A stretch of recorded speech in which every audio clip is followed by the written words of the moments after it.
Right, this is a 1949 Norton. It's called an ES2 and it's a 500cc motorcycle.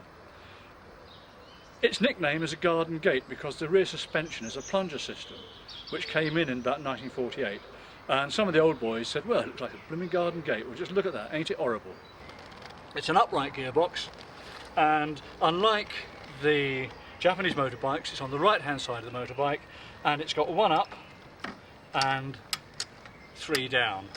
The problem with this type of gearbox, it has lots of neutrals. It shouldn't have, but they do have. If you don't take a great deal of care when you're changing gear, then you run out of gears and you'll find yourself screaming along but not actually going anywhere. On the bottom of here is the Magneto, which provides a spark for the sparking plug and acts as the ignition for the motorbike. There's no on and off switch on the motorbike. It's live all the time. And to provide the electricity for the lights and the tail light, it has a dynamo with a separate battery which is on the other side of the motorbike. So the oil goes in here and you can see where the oil level is, and then the carburettor here is a 1 1/4 amel. So it's a 1 1/4 inch amel carburettor.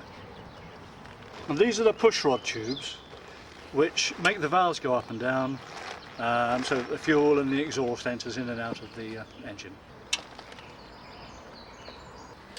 Okay, well, let's have a look at the handlebar controls.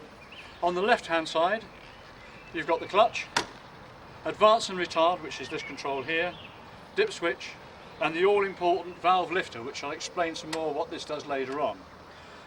In the centre there's a damper, a steering damper. If you're using a sidecar, then you can actually tighten the steering up so that it's difficult to move and you don't get the front wheel moving when you've got a sidecar on, which they're prone to do.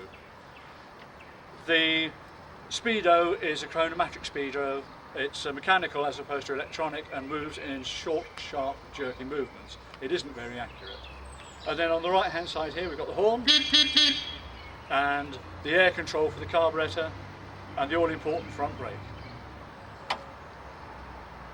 Headlights normal, and you've got the famous Norton long road holder forks.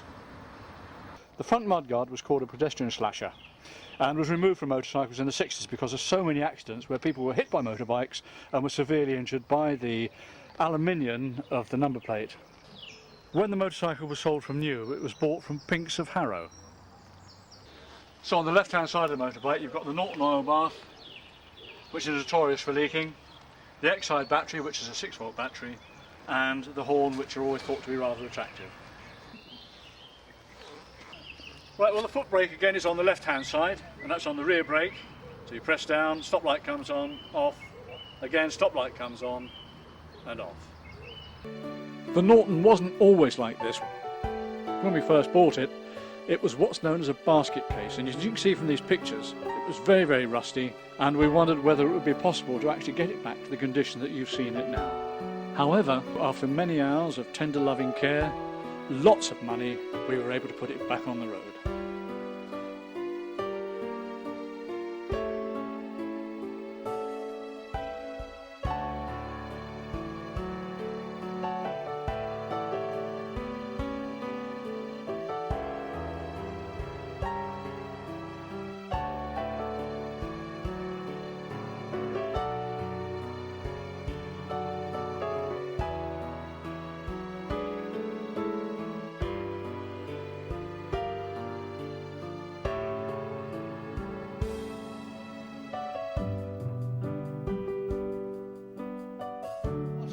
To start the motorbike has a set procedure. The first thing you do is you switch on the fuel.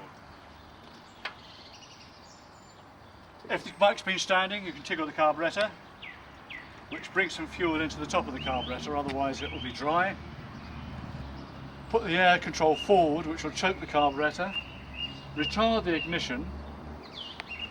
Put your right foot on the kickstart lever and get it to top dead centre. Once you've done that, you can feel the compression on it. Use the valve lifter to release the compression slightly and take it slightly off top dead centre. The next thing you do, a little bit of throttle.